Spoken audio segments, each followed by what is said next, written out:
welcome to Unfiltered I with do my Roxy. hair talk, check my nails. Baby, how you feeling? Hello, everyone, and welcome to Unfiltered with Roxy, where mindfulness meets practicality. And today's topic, we're going to be talking about friendship and its many layers at a big age.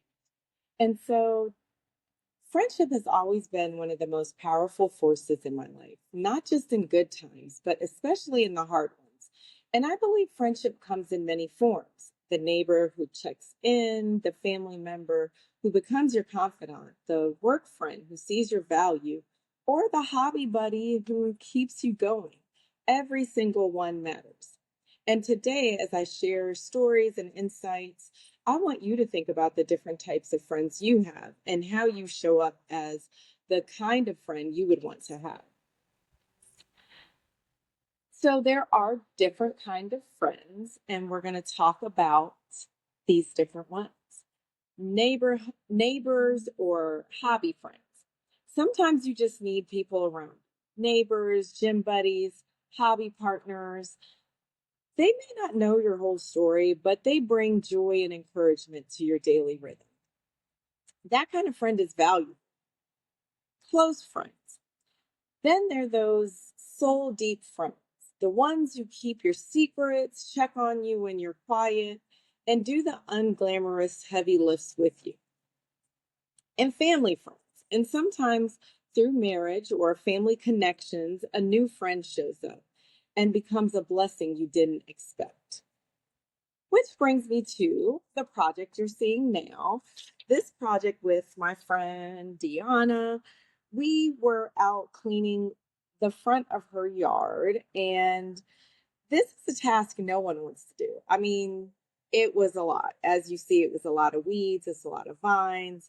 We were trying to figure out what the heck we were doing in this space because we're not yardsmen, or what do you call it? We're not I forget what they're called, but we're not people who groom yards. We're just two people who knew that this is what needed to get done. And so this whole project reminded me of friendship at its core is just showing up for somebody else. And yes, pulling weeds, trimming bushes, sweating our lives away. But, through it all, we're just laughing and we're encouraging each other. At one point, she was like, "Girl, we're supposed to be helping each other, not just you doing it." So, we're just like trying to hang over here and like pull weeds and in this little space that smelled like cat pee. It was terrible, but we had a good time doing it. And that's what friends do. They encourage each other, even in hard, unglamorous stuff. And that also brings me to my sister in law. And I also think about my relationship with her. Her name's Charlie, and she's my husband's sister. And before she was my friend, she was just family. But my mom, funnily enough, before she passed, actually prayed over me. And she said, "You and Charlie need to support each other. You're going to need each other." And at that time, I didn't realize how powerful it was. And we both, at that time, were not going through anything heavy. We were, I was in, my kids were in school still. I think all of them were I think they all were in high school by then. And she was just starting her family. So I was like, oh, yeah, it's hard being a young mother. But, you know, we really had been going through tough times. And I didn't know that she was at the same time going through tough times and needed support. Um, and it's just so powerful because even years later, when my mom was sick, Charlie was right there asking, "What support do you need?" My mother-in-law ended up showing up in a big way when I had to coordinate her funeral. Or I think about like my middle sister and I, who had to realize that just growing up together is not enough to make you be friends. You actually have to choose to show up for each other in a real way.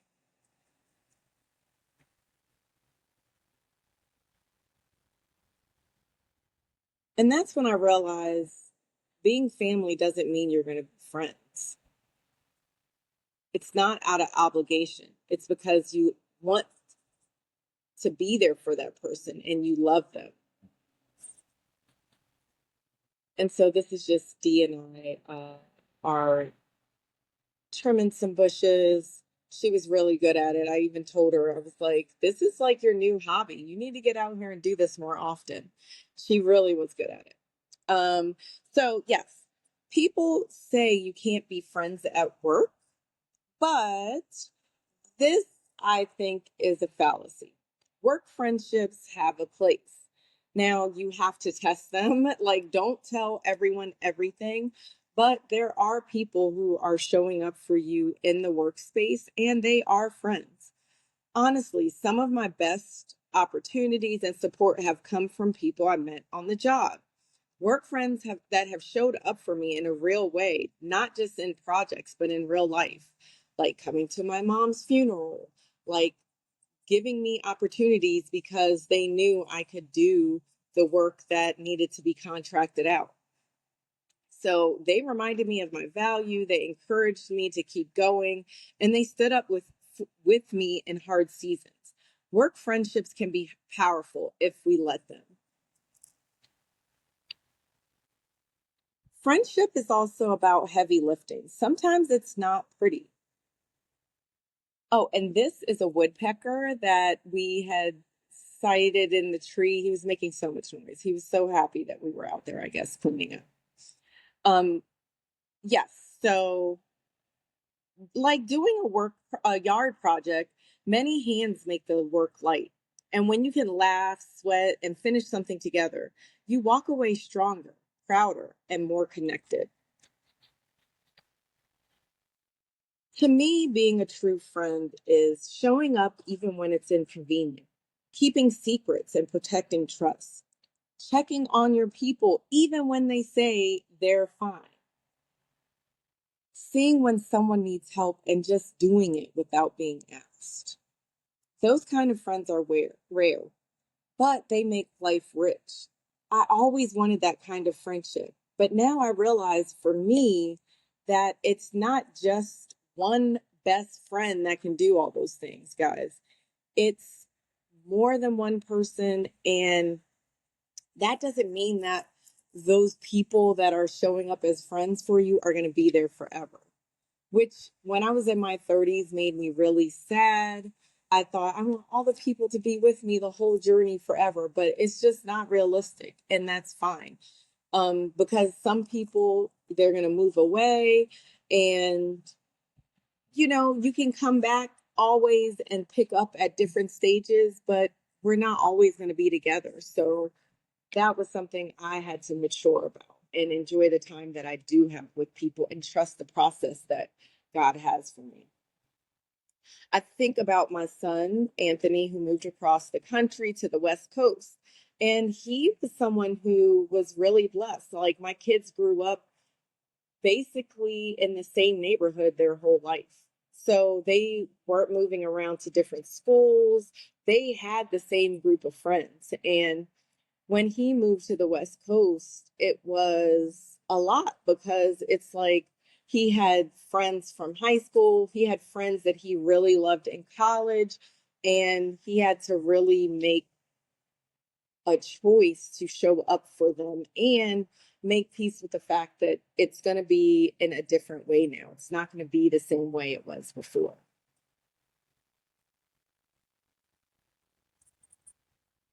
And even when we think about how people used to move before, back in the day, you stayed in the same neighborhood and friendships naturally stayed strong because of that. Now it's about putting in effort, calls, texts, trips, so that we don't lose those connections that really matter. When you're younger, especially in high school or um, college, you might have let a friend down or two, and maybe you betrayed trust. And maybe you weren't the friend that you needed to be. I've been there too. And sometimes I've cringed at how I've showed up for people. But part of growth and being mature is being able to say, I'm sorry, I'm different now. Sometimes you'll get the chance to say it directly. Sometimes it's just about carrying that truth in your heart and making sure you show up differently in the friendships you have now. If you are reconnecting, you're going to have to put that work in, not just being superficial, because at first it might be superficial, just saying hi, asking about certain things that you may know is an interest of that other person. So, yeah, it does start at a superficial place, being comfortable, talking about the little random things, and then really digging in when you know this person is going through something and showing up in a real way. Real friendship has no time. So even if it's uncomfortable and you're in that space of just being superficial, if you keep going, that relationship can mend. I've had my friend Jasmine, which I feel like I did not show up for her. I just dropped off when I had my kids. And I thought that was so silly of me to be like, oh, well, now I have a family and I can't show up in the way I did before. That's silly. Like, stuff changes. But she's such an awesome person. She's forgiven me, and we're able to like show up for each other. And I feel like in a real way.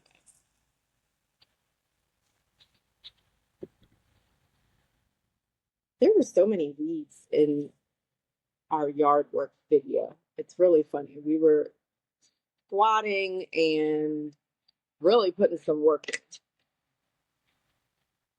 for those of you that are watching the video along with me. Um, and so, one of the things we do forget about when we're thinking about friendship is having a friendship with yourself. And when we have to choose to be there for ourselves is all the time, not just sometimes. If you're constantly beating yourself up, abandoning your own needs, or betraying your own boundaries, it's hard to fully show up for somebody else. You have to not only make space for friendships, you have to make space to process your own life, your own feelings, your own needs. If not, you won't be able to be there for someone else in a real way.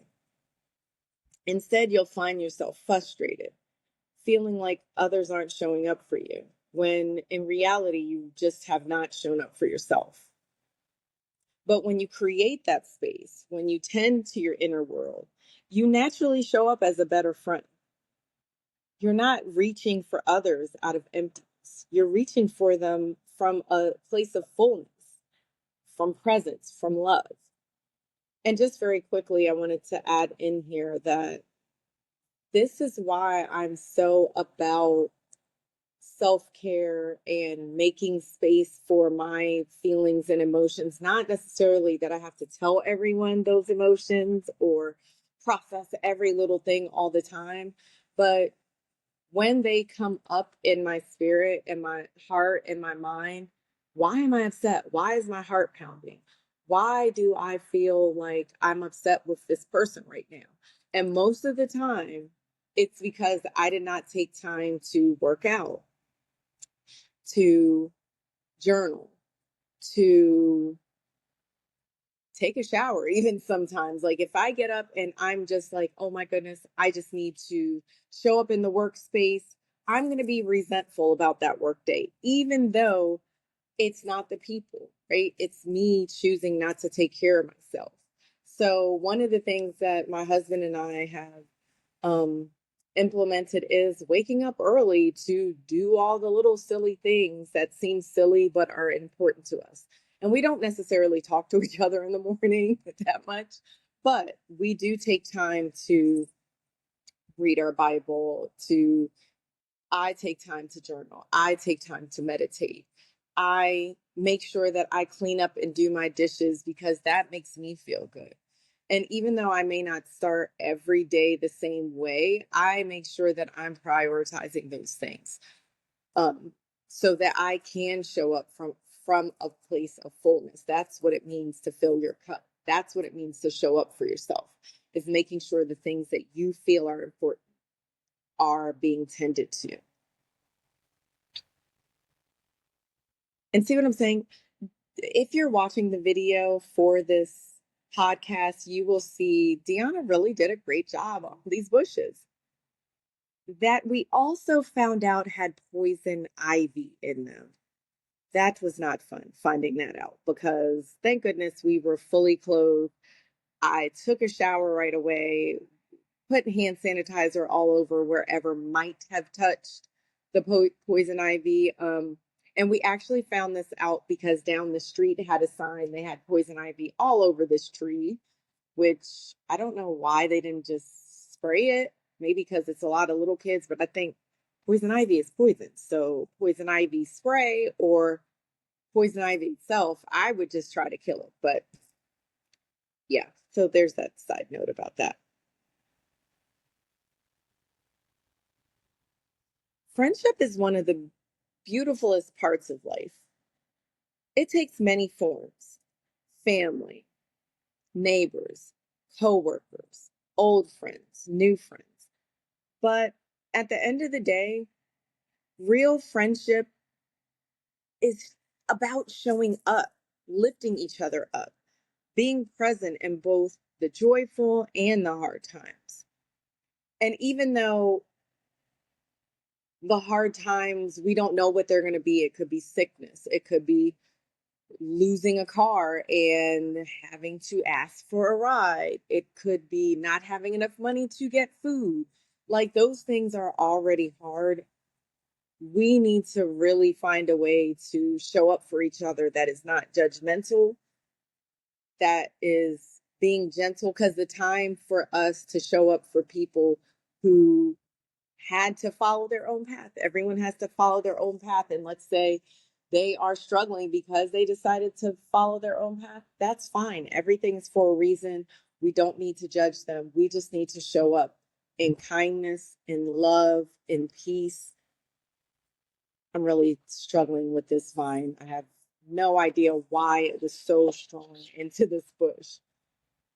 But yes, I wanted to thank Deanna for editing this video with me. She and I had such a great time pulling these weeds, trimming bushes, stuffing everything into the trash bags. I think we squatted and danced and laughed more that morning than any other day. It was actually hilarious.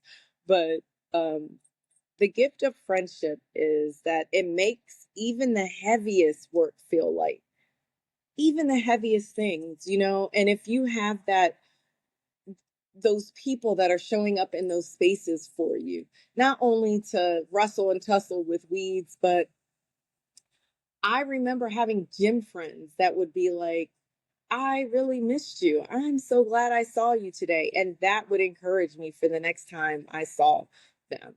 Or telling people when they're showing that you see they're showing up for themselves, being that friend that's like, you look so great, you're doing so well.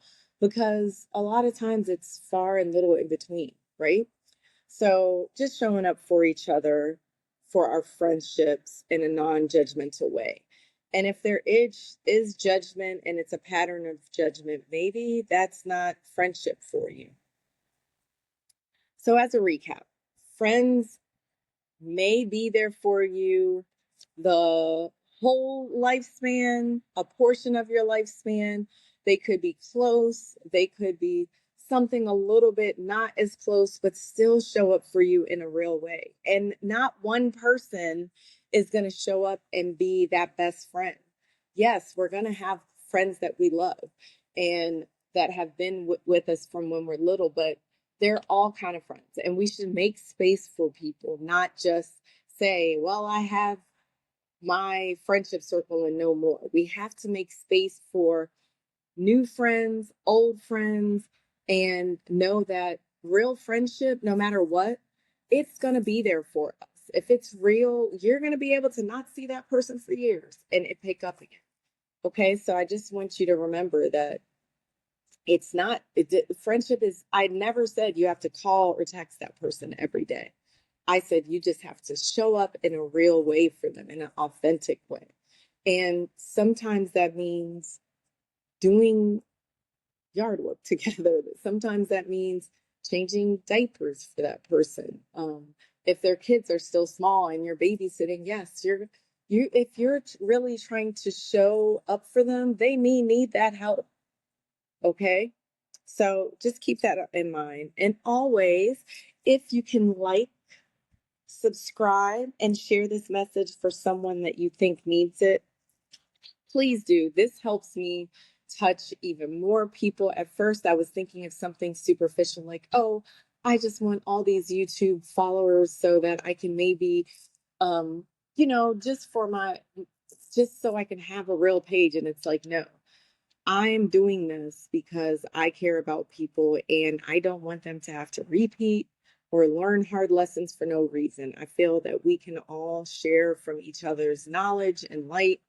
So now I'm like, if I can be light and share how I've gotten to a place of peace and love and compassion, how much more would it be if other people are having these conversations, having a healing space in themselves that is also radiating out as light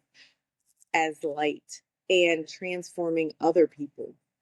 That would mean that we were in a world of more peaceful people, making it our inner peace is making outer peace, world peace. So that is the point of us really wanting to do this. Deanna did this for me. I'm so glad. We had like 3 hours of footage. It didn't take us really long to do this project. And she really edited it down for me. So I'm going to leave her link in the description for this podcast so that if you're interested in getting her services, you will be able to do that. But as always, I love you guys. And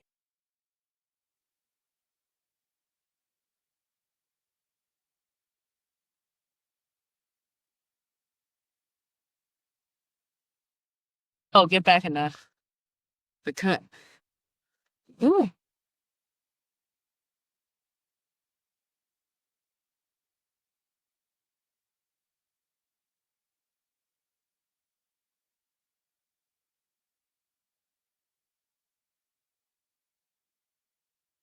See?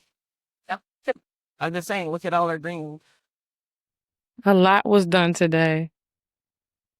So we got one more bag, B. So when we're ready to cut more off, let me take this off. Says you did a. Oh, get back in the cut. Ooh.